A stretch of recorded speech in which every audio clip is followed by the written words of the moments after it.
everybody, Carol here, and this is sort of a stupid video. I mean, I don't think it's stupid, but I had this fear that somebody would laugh at it because it's about clothing tips for people with sensitive skin, and a lot of empaths and Aspies and multiple chemical sensitivity people have very sensitive skin, as well as do redheads, and my son's a redhead, so I learned all sorts of tips because he's more sensitive than I am.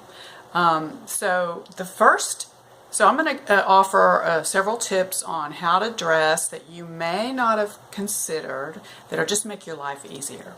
So I have my little note list here of items, and the first thing that I find extremely useful as a woman, I love to wear necklaces. I know my son loves to wear necklaces too, is two things. One is if you wear leather, it's much more comfortable, and it never rubs. It makes little bumps on your neck. So whenever I wear metal, it seems like I get those little skin tags where the metal was. I don't know why, but so leather. So I also can braid leather like this to make it a little bit thicker and more substantial and kind of more cool looking. And then also I happen to be a jewelry designer, and so I just really find comfort wearing a clunky crystal. It can be, I have two favorites, this one and a rose quartz. Now this one I actually found at a Atlanta crystal blue shop. It's like a cluster, and it's just so gorgeous. It just grows this way naturally, and so I had it designed into a pendant, if you can see that, with a little sterling silver. I probably paid somebody $50 to make that for me, and then I did this, and it just feels so good right over my solar plexus. Sometimes I feel like I need something heavy there. A lot of times I have my hands over my solar plexus because it's so sensitive, and I like to block a lot of the incoming data. So I mean, it's just like my visceral sense of covering my solar plexus is a safety thing, and so having this here gives me like an excuse to have my hand in front of my stomach because I'm playing with my necklace, and plus it can be like a pacifier to touch a natural stone that's been formed in its natural way, or in my rose quartz case, it's polished. Okay, so that was the first tip, is jewelry choices. Also, I'll say that men and women, I find that when I switched to studs, my life just got better. Because whenever I have hoops in my ear, I'm always like catching it and like pulling it out or hurting my ear, and it's like, what's the point, you know? Like, let's just be comfortable first and then look good. So comfort first, and then after you get comfortable, then you make that comfortable thing look good. For around the house, I'm adding this spontaneously. For around the house, right now I'm temporarily, well, I'm sort of a nomad. So right now I'm nomading myself in Texas, and I am very hot where I'm living. And I'm not going to tell anyone to turn the AC colder. You know, if they can stand it, I can stand it, because I'm a trooper, right? So I cut little holes in my shoulders of this regular t-shirt, and not only does it look kind of cool and in style, but it allows the air to circulate, and it really keeps me a lot cooler. So little tip there. You have to kind of be careful when you cut it. You have to get good quality scissors, because then that gives you a nice cut without the little jagged edges. Fabric cutting scissors. And when you get fabric cutting scissors, never use it on paper, because paper has fillers that are like tiny rocks, like calcium carbonate, that wear down the edge of the scissors. Whereas when you're cutting fabrics, it's much softer than the scissors, the metal in the scissors, so the scissors will stay sharp. Moving on then, try to select a wardrobe that you like on you, that's comfortable, and then stick with that and have variations of that. So for me, and I'm repeating some tips I've heard from other, I guess, fashion people. When you see a shirt that you really love, and oh my God, it's just like so comfortable, and you want to wear it every day, go ahead and just buy 3 or 4 in different colors or the same color, because that way it gets dirty, you still have another shirt. And believe me, I always wear the same stuff over and over. Like I have these leggings that are stop right below the knee, and I wear them over all of my little mini dresses. I wear them under that, and it kind of, that's just like my uniform, and it's super comfortable. I wish I had bought 10 of those. So I only have 2, so I have to like wash them every single day. Okay. The next thing is, another thing about my uniform besides that is a lot of times I wear loose elastic skirts with kind of a loose blouse that hangs over it, that covers the elastic. And so the blouse, the t-shirt has to be quite long to cover the elastic. And I also wear the elastic not on the waist, but kind of on that hip hugger area.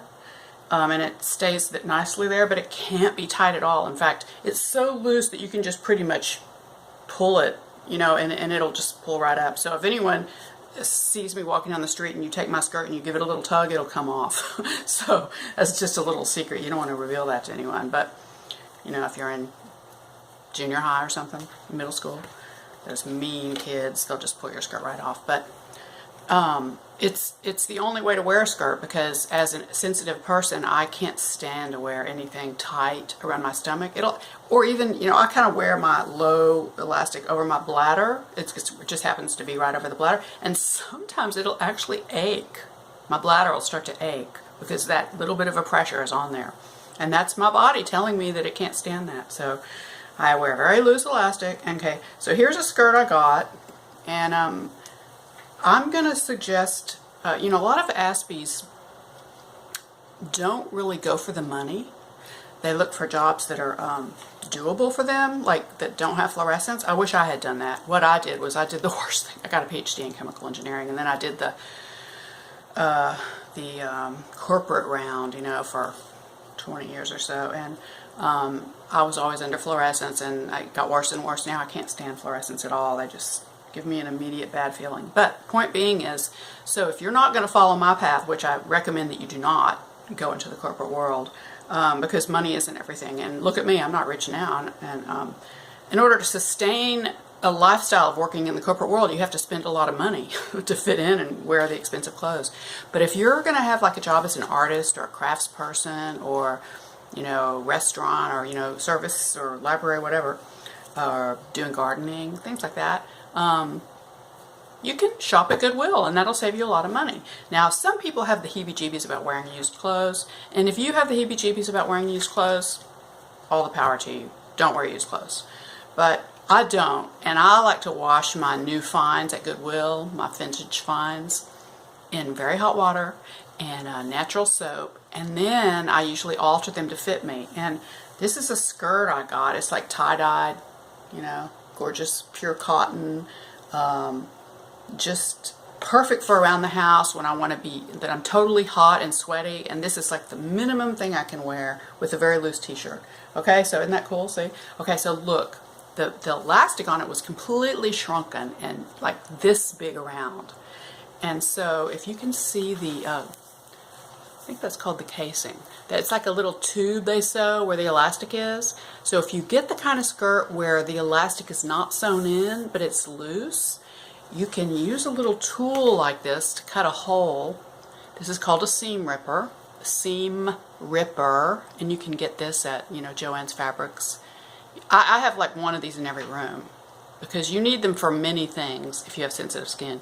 You use this to rip out the seams of all those little tags in your t-shirt that are just like, I don't know why they put tags in women's t-shirts that have like silver thread. It's like sandpaper.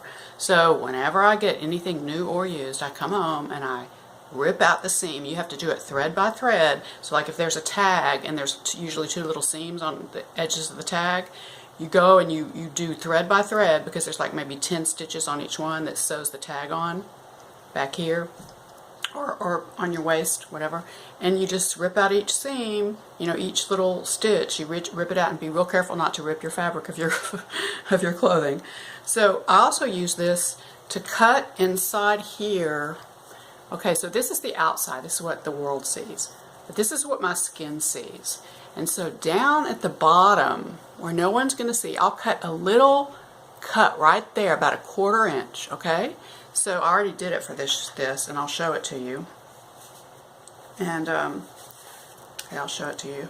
So actually, this one's about 1 inch big because I'm sloppy. Okay, so see how I cut that open? And, okay, so I cut that open, and then you pull the elastic out, right? You pull it out.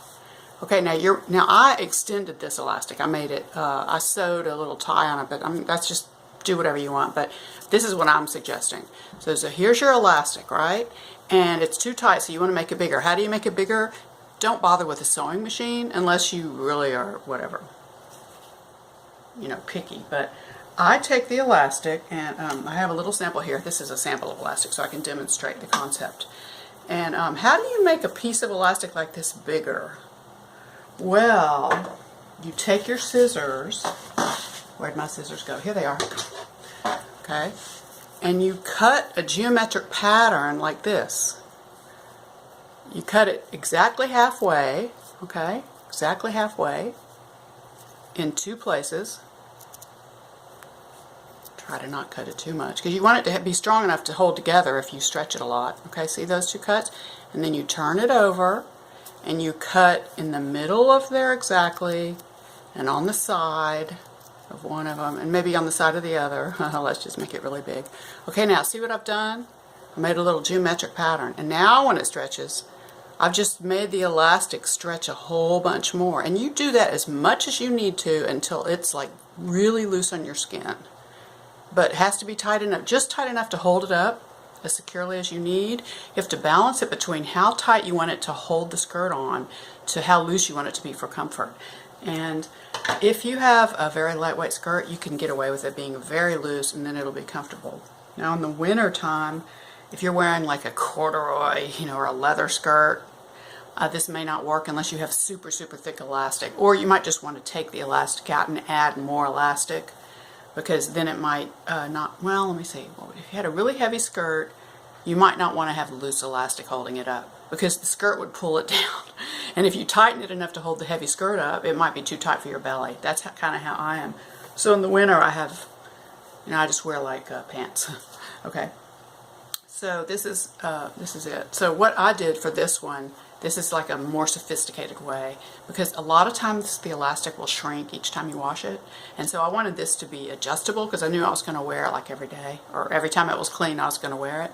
So what I did was I kept the elastic in the skirt. Okay, that's what came with the skirt, that elastic right there.